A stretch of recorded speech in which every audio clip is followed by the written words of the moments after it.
Bonjour, je suis Nacera de l'ARS, de l'Alliance républicaine de solidarité. Je suis avec Madame Monpin que je laisse se présenter. Bonjour, je suis Madame Monpin, la présidente de l'amicale Fontaine-Malais. L'amicale elle existe depuis bientôt 10 ans et voilà, quand je peux résoudre des problèmes et je le fais avec un grand plaisir. Vous nous avez contacté concernant les problématiques que vous rencontrez avec le bailleur CDC Habitat.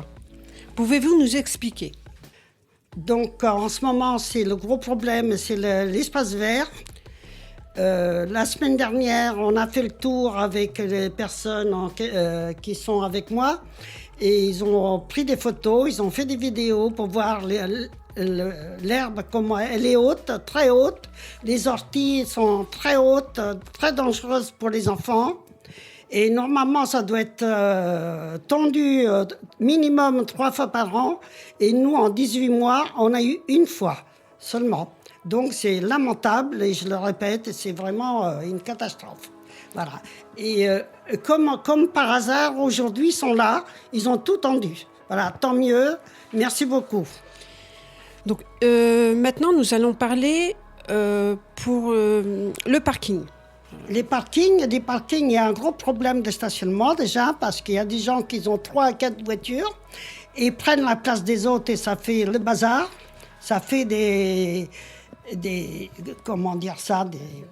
problèmes entre locataires et le CDC Habitat nous fait payer 42 € à l'année pour le nettoyage, l'entretien et l'électricité. Que c'est pas 42 €, c'est trop, c'est pas fondé parce que les parkings ne sont pas nettoyés, ils sont jamais balayés. Il y a plein de déchets, plein de détritus qui traînent partout. Ils ne sont pas nettoyés, ça c'est sûr certain. Et même l'éclairage, effectivement, il y a des endroits que l'éclairage est dégradé aussi sec, aussitôt. Mais mis à part ça, les autres, ils subissent les conséquences. Au niveau aussi du parking, vous parlez du portail du parking qui n'est pas réparé depuis combien de temps? Depuis X temps. Ça fait au moins 4-5 ans que les portes sont, même 6 ans, que les portes sont ouvertes. Et il faut dire ce qui est, au départ, l'amicale était d'accord avec CDC, enfin, FEDIS à ce moment-là, parce qu'il est vrai qu'ils réparaient une porte, que ça coûtait très cher, et 2 heures après, elle était cassée. Bon, finalement, nous, on a dit aussi, c'est plus la peine de la réparer. Et puis après, on est revenu sur la question, on s'est dit non, il faut les réparer quand même. Et là, ça va faire 2 ans qu'on réclame de faire réparer les portes de parking. D'accord. Et vous n'avez pas eu de réponse de Pour CDC? l'instant, si. On a eu une réponse en disant que un devis, c'est pas un devis, est en cours. En fait, ils veulent changer le système électrique des portails Ils vont changer, électriques. Voilà. Mais donc, il faut... Ça met du temps pour avoir des devis, pour avoir... Puis ça les arrange bien qu'on mette du temps. D'accord. Au niveau de l'ascenseur qui est au bâtiment Auguste Rodin, il y a un problème d'ascenseur au niveau d'un bouton. Oui, moi je pense qu'il faudrait changer toute la platine, parce que ça a commencé par le bouton du 6e, que les gens étaient bloqués au moment où ils faisaient des travaux. Les gens du 6e, ils étaient bloqués. Ils ne pouvaient pas descendre par les escaliers parce qu'il y avait des échafaudages, tout ça. Ils ne pouvaient pas descendre dans l'ascenseur parce que le bouton ne fonctionnait pas. Donc ça a duré 2 semaines, 3 semaines. Il a été remplacé. Après ça, c'est le bouton du 2e. Au 2e étage, ça a duré 2 mois. J'ai fait une pétition que j'ai envoyée en accusé. Je l'ai envoyée d'abord au manager. Apparemment, le manager, je ne sais pas s'il en a vraiment tenu compte. Après, je l'ai envoyée en accusé de réception à Madame Coulon, la directrice de CDC Habitat, de l'agence CDC Habitat. Et là, il y a eu une suite. Ça a été réparé. Et suite à ça, c'est le premier étage qui est tombé en panne. Et c'est pareil, j'ai fait ce qu'il fallait, j'ai été voir le gardien, et il m'a dit, c'est en cours. Mais le problème est aussi, il faut le signaler, que c'est des pièces qui viennent de l'Est, qui viennent de l'étranger, et étant donné les événements, ça met beaucoup plus de temps à venir. Oui, mais le problème, c'est qu'il y a aussi des personnes qui sont handicapées, des personnes avec des enfants, et évidemment des qu'il y a des personnes handicapées, évidemment je l'ai signalé à chaque fois, et notamment sur la pétition. Je l'ai signalé. Mais voilà quoi, c'est toujours au point mort. Normalement, ça devrait rentrer dans l'ordre, puisque la semaine dernière, il y a une voiture qui est venue, justement, pour l'ascenseur. La gardienne était toute contente, et puis finalement, le problème n'a pas été résolu. Ok, donc il y a une autre... vous nous avez interpellé aussi par rapport aux poubelles. Quel est le problème? Le problème des poubelles pour la rotation les week-ends et les jours fériés. Voilà. Oui, les poubelles, il y a 5-6 ans, on avait toujours des sacs poubelles qui traînaient partout, le week-end surtout.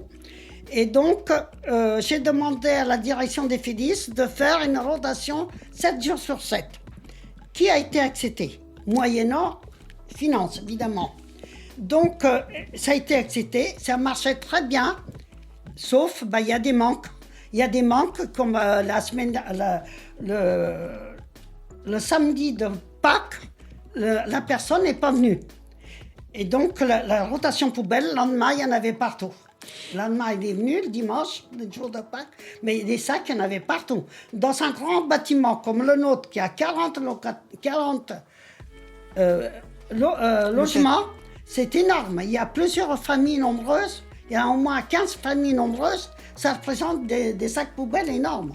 D'accord. Et les locataires payent combien pour cette rotation? Je n'ai pas vraiment en mémoire, il faudrait que je regarde, dans les 2,30 € ou 2,50 € par mois en plus. D'accord. Une autre question concernant les interphones qui ne fonctionnent pas. Oui, ça c'est pareil. Il y a des locataires que ça va faire 4 ans qu'ils n'ont pas d'interphone, l'interphonie ne fonctionne pas. Et c'est toujours en attente parce qu'ils doivent tout changer tout le système. Mais voilà, le temps passe et c'est jamais réparé. Donc c'est un coût pour la CDC Habitat? Oui, quand même. Parce que c'est eux qui ne font pas le nécessaire. Mais les locataires, est-ce qu'ils payent ça dans leur charge? L'interphonie? Oui. Oui. Donc ils sont facturés tous les mois, mais ils ne sont pas réparés? Tout à fait. D'accord. Une autre question concernant les graffitis. Les graffitis, il y en avait énormément, mais la manager qui était là le mois d'août, elle a fait tout nettoyer, au Karcher. Elle a fait tout nettoyer, et puis ils ont recommencé, il y en a encore. Ok. Et par rapport au chauffage et l'eau chaude, quel est le problème? L'eau chaude. C'est général ou juste... Général. Général. Il y a des endroits où l'eau chaude, elle n'est pas assez augmentée. Elle sort pas assez chaude au robinet. Donc, les gens, ils râlent parce que l'eau, elle est tiède. Et ça vient de la pompe de la sous-station. Il faudrait qu'ils augmentent le degré. En augmentant le degré, tout le monde aurait de l'eau chaude. Sinon, il y a des fuites. Il y a des fuites et ça, il y a qu'en changeant toutes les canalisations, en remplaçant toutes les canalisations, qu'on pourrait résoudre ce problème de fuite. D'accord. Sinon, évidemment, quand il y a une fuite, surtout, évidemment, bien souvent, ça arrive le week-end, il y en a, faut attendre au moins 3 jours avant que tout soit réparé. Et là, récemment, à Savoie, il y a eu une fuite qui, le prestataire est venu, et il a réparé, mais il n'a pas attendu assez longtemps pour que la soudure soit bien prise. Donc ça a recoupé, ça a recassé. Il a fallu attendre le lendemain pour pouvoir remettre de l'eau chaude convenablement. Là, le prestataire, il a attendu que ça soit bien sec. Et là, tout le monde, l'eau chaude est rétablie. Et le chauffage? Le chauffage, il y a un problème de boue. Il ne faut pas oublier qu'il y a une vingtaine d'années, on a exigé des pots à boue. Ils ont mis partout des pots à boue. C'est-à-dire que quand l'eau chaude elle passe, il y a un pot, toute la boue, elle rentre dans le pot. En fait, il faut qu'ils fassent des embouages en réalité. Voilà, et c'est pas fait régulièrement, c'est ça le problème. Le problème vient de là. Donc quand les gens, ils n'ont pas vraiment de chauffage à l'étage, soit parce que ça n'a pas été purgé, Oui, c'est les embouts. soit parce qu'il y a un problème de boue. Et surtout, ça arrive surtout au premier étage ou au rez-de-chaussée, parce que toute la boue, elle tombe dedans. Le locataire, c'est comme une voiture. Si vous avez une voiture qui ne fonctionne pas, ça ne sert à rien. Et bien là, c'est pareil. Si le radiateur, il est plein de boue, il ne fonctionne pas, et ça ne sert à rien. Donc, il faut que le radiateur soit nettoyé. Oui, mais c'est la société, normalement, qui doit venir faire des embouages une fois par an. Oui, tout à fait, mais à condition qu'on lui dise de le faire. Mais normalement, ça doit être fait tous les ans, Normalement, sans que ça les devrait locataires être fait. doivent demander. Ça devrait être fait tous les ans, voire tous les 2 ans. Mais D'accord. maximum 2 ans. Ça devrait être fait automatiquement. Mais c'est fait ponctuellement. Si un locataire n'a pas de chauffage, bon, déjà, on râle parce que oui, patati patata. Et après, par force, les locataires viennent me voir, moi j'interviens et les radiateurs sont nettoyés. Et je voulais savoir aussi, est-ce que vous rencontrez des problématiques au niveau des appartements à l'intérieur des locataires? Oui, sans arrêt. Ça, j'en rencontre en arrêt, les locataires qui viennent me voir pour dire, voilà, j'ai tout là, encore une ce matin qui m'a appelé à cause de ça. Mais le problème est qu'il faut qu'ils aillent déjà voir le gardien, il faut qu'ils fassent leur déclaration à leur assurance. Et après, si ça ne fonctionne pas, moi, je peux intervenir. Et j'ai intervenu plusieurs fois, plusieurs locataires. Et Dieu merci, il y en a 2 qui ça vient d'être fait. Il y en a un troisième locataire qui en est en attente. Mais c'est pareil, les autres locataires, il faut dire aussi, hein, je me fais l'avocat du diable, hein, il y a des locataires qui ne s'en occupent pas. Ils laissent aller. Ils attendent patiemment. Que ça vienne... Et puis un beau jour, oui, t'as vu? Oui, mais attends, qu'est-ce que t'as fait depuis l'autre fois? Rien. Et ces DC Habitat, est-ce qu'ils laissent, quand il y a un nouveau locataire qui rentre dans le logement, est-ce qu'ils refont le logement ou Oui. Oui. Le logement, il est refait à neuf, entre guillemets. Mais il est repeint. Tout est repeint. Moi, je voudrais quand même rajouter une chose. Je voudrais parler de la plateforme. Parce que CDC Habitat, et ils nous conseillent toujours d'appeler la plateforme. Aussi bien dans la journée que le week-end ou la nuit. Mais seulement, ils ne répondent pas. Il y a justement, il y a pas longtemps, il y a 2 semaines, 3 semaines, il y a eu un problème d'eau chaude. J'ai appelé de 19h jusqu'à 10h moins le quart, ils n'ont pas répondu. J'ai appelé 3 fois, dont une fois. J'ai laissé 42 minutes le téléphone en route en train de sonner. Ils ne répondent pas. Et bien souvent, c'est pour entendre dire, c'est pas urgent, on attendra lundi. D'accord. Voilà. Et dans la journée, c'est pareil. Dans la journée, ils répondent un peu plus vite, mais il faut attendre bien 15, 20, voire 30 minutes avant qu'ils répondent. Il y a l'affichage des gardiens. D'accord. Je déplore énormément que les gardiens, ils s'absentent, ils ne l'affichent pas. C'est pas affiché. Les gardiens, ils sont malades, on ne l'affiche pas. Les gardiens, ils prennent une journée, on ne l'affiche pas. Il n'y en a qu'un qui affiche.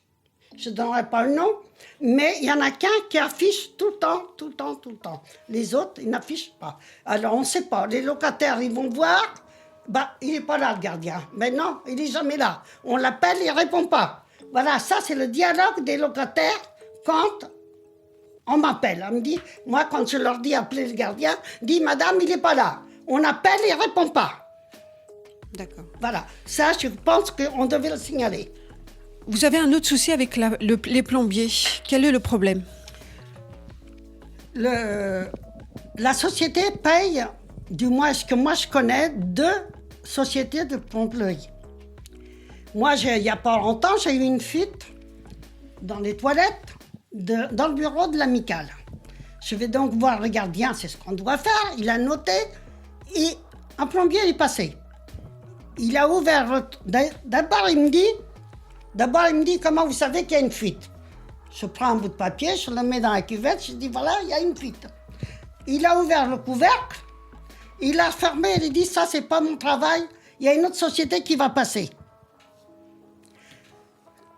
On refait la demande, il y a une autre société qui passe, il ouvre le truc, et l'eau, elle était à ras-bord de la cuvette. Voilà, il me dit, voilà d'où vient la fuite. Parce qu'il y a trop d'eau.